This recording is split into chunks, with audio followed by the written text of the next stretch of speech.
Namaste. Welcome back to another session of learning as part of the English grammar and spoken English program. Today we are going to learn about collective nouns, material nouns, and abstract nouns. Let's begin the lesson. Again, let us have a recap of what a noun is. A noun is a word that denotes a name of a person, place, thing, creature, feeling, idea, action, subject, any living or non-living thing among others. So all the things in this world, in this universe that have names should be called noun. So here again quickly, name of a person, Sita, name of a place, Mumbai, name of a thing, milk, name of a creature, coronavirus, name of a feeling, helplessness, name of an idea, globalization, name of an action, walking, name of a subject, math, name of a living being, man, non-living thing, rock.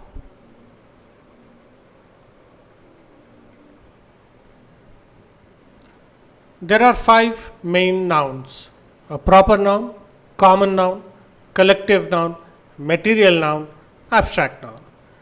We have learnt about proper noun and common noun in my previous lesson, but let me just touch it and go.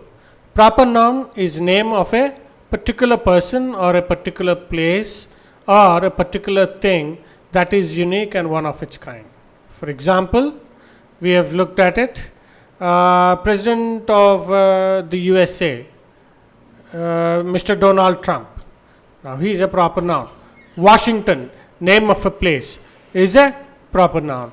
Likewise, if you look at common noun, a common noun is a name of things that are very commonly available, like for example, a book, a man, a dog, a flower, rose, lotus, eagle, etc. All these are common nouns.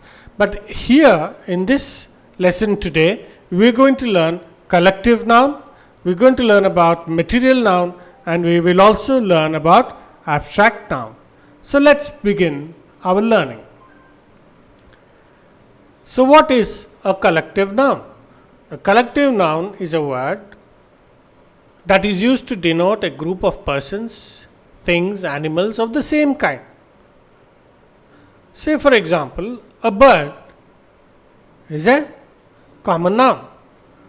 But let's say a flock of birds, that's one particular type of birds. So we call that a collective noun. Player, common noun. Team, collective noun. Cow, common noun. Herd, which is nothing but a group of cows, that's a collective noun. Sailor, common noun. Crew, a group of sailors, is called a collective noun. Soldier is a common noun. Army, group of soldiers, is a collective noun. So collective noun is nothing but it is a name given to a group of persons, things or animals of the same kind.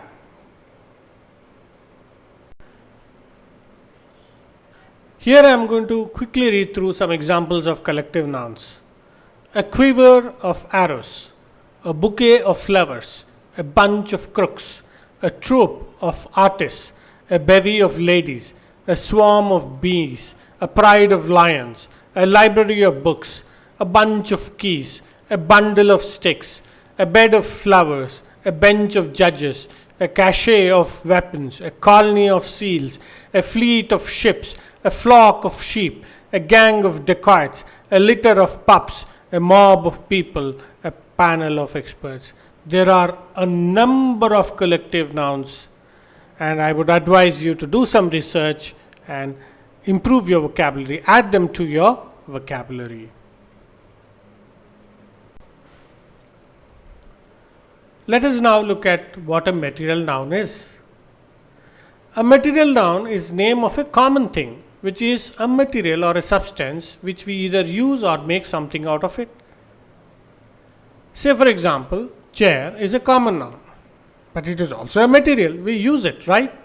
Wood is a common noun, but it can also be a material noun. Likewise, milk is a common noun, but it is also a material noun. Sugar is a common noun, but it is also a material noun.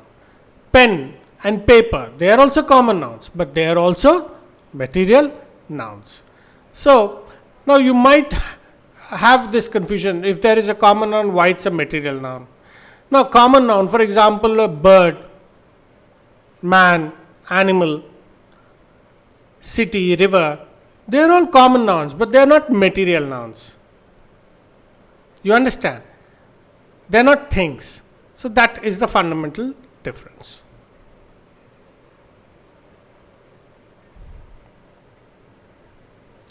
There is another thing that you need to understand regarding material nouns. There are two types within material noun.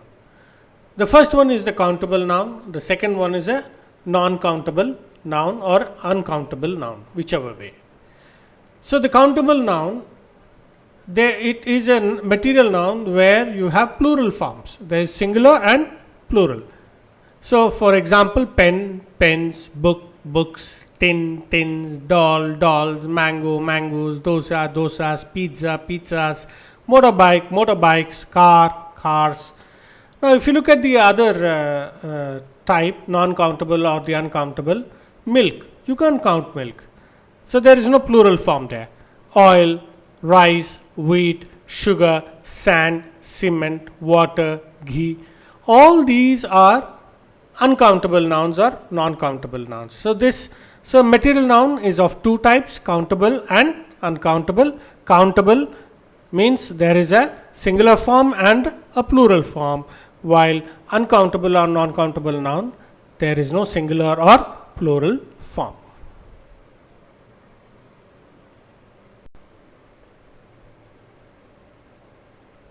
Let us now look at what an abstract noun is. An abstract noun is a word that denotes the name of a feeling, quality, action, state, subject. So, basically, again, there are grammarians who say abstract noun, concrete noun.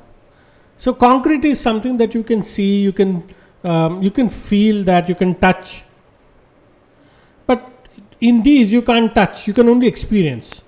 For example, look at this feeling of love, hate, anger, jealous.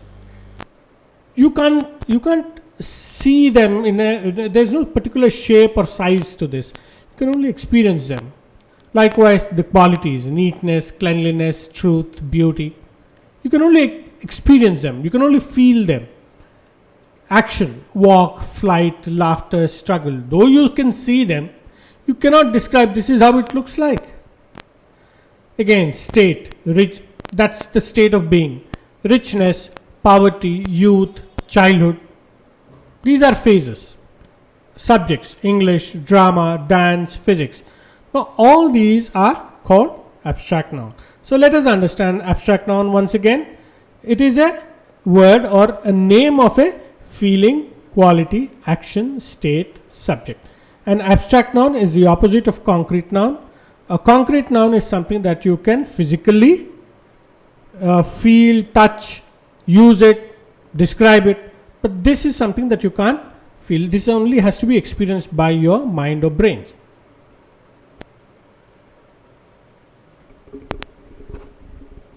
Let's test our learning here. There are 15 sentences here. Identify the collective nouns, the material nouns and the abstract nouns in the sentences. There are other nouns also, but ignore them. Just look at collective nouns, material nouns, abstract nouns and identify them. So, I will read the 15 sentences. The flock of cranes were flying high. A heap of clothes were dumped on the bed. Anger is man's greatest enemy. Cleanliness is next to godliness. He eats some rice and curds. There was no sugar in the tea. A pack of wolves were hunting a herd of buffaloes. The army of soldiers were traveling on the train. A bundle of sticks was tied tightly by a rope. The toys were thrown around by the kids. Hunger drives people to thievery. English is a language. Many passengers were waiting for the bus. The crew arrived late, so the flight was delayed. I went to buy a loaf of bread. Now, read these sentences 15 sentences carefully and identify the collective nouns there, material nouns and the abstract nouns that are there in the sentence. Please try it.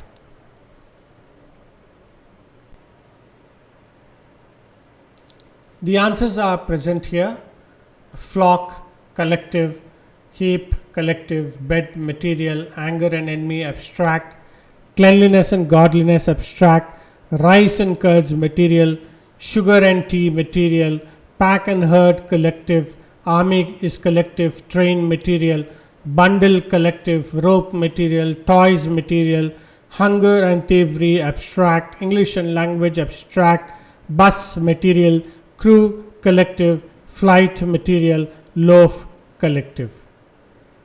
So, you can also do your own research and check. I hope things are clear now. There are some more sentences for you here.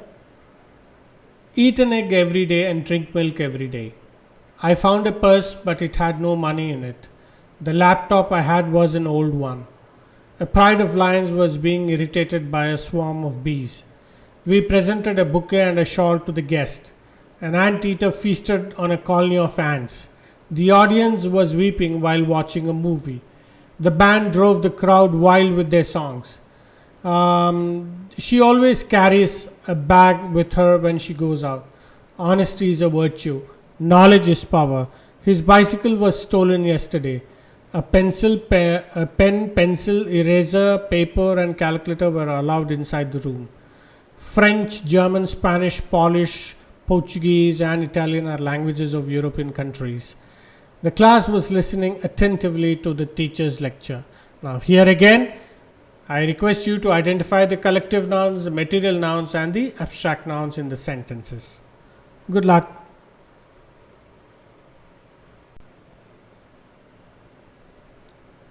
The answers for you: egg and milk, material; purse and money, material; laptop, material; pride and swarm, collective; bouquet, collective noun; shawl, material; colony, collective; audience, collective; band and crowd, collective; song, material; bag, material; honesty and virtue, abstract; knowledge and power, abstract; bicycle, material; pen, pencil, eraser, paper and calculator, material; French, German, Spanish, Polish, Portuguese and Italian, abstract; while class is collective, lecture is abstract.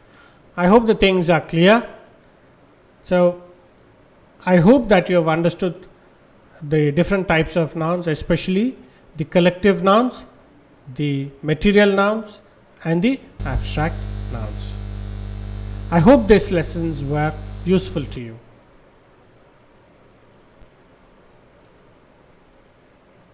So, what is the importance of nouns? That now that you have completed the learning of nouns, nouns help us improve our vocabulary. They add to our vocabulary. They give us the vocabulary. Noun gives names and helps in creating an identity for people, places, and things. Nouns help us in forming subjects and objects. Nouns help us in forming sentences. Noun helps us in forming the link between the prepositions. Nouns help us form possessives. For example, we can probably say India's economy. So, India is a proper noun, and so it helps us to form possessives. They guide us in the usage of pronouns, he, she, it. So, they tell us. They help us with the number, singular, plural. They help us with the gender, nouns. So, for example, earlier there was something like this: actor, actress. Today, of course, we do say actor for male, actor in male role and actor in female role, but earlier it was different. And nouns help us by giving completeness to a sentence. I hope this unit, these lessons were clear. Happy learning and take care. Thank you so much for watching my videos so faithfully till the very end. I hope my lessons are informative and useful to you. If you have enjoyed watching my lessons, if you found my lessons to be useful, I request you to please watch them whenever I post them. I also request you to post your comments, because your comments, your feedback will help me to improve the quality of my lessons. I would also request you to please subscribe and share these lessons with your friends and relatives and anybody who is in need. I'll be very, very grateful to you. Thank you so much. God bless you. Take care of yourself and your family during this COVID-19 emergency period. Be safe, maintain social distance. Whenever you step out, in case you step out, use a facial mask, and when you come back, always wash your hands with sanitizers. If required, bathe and get into your house so that you and your loved ones are all safe. Thank you so much once again for watching my videos. I'm signing off for now. Thank you again. English Bricks here. Bye bye. See you. Take care. God bless.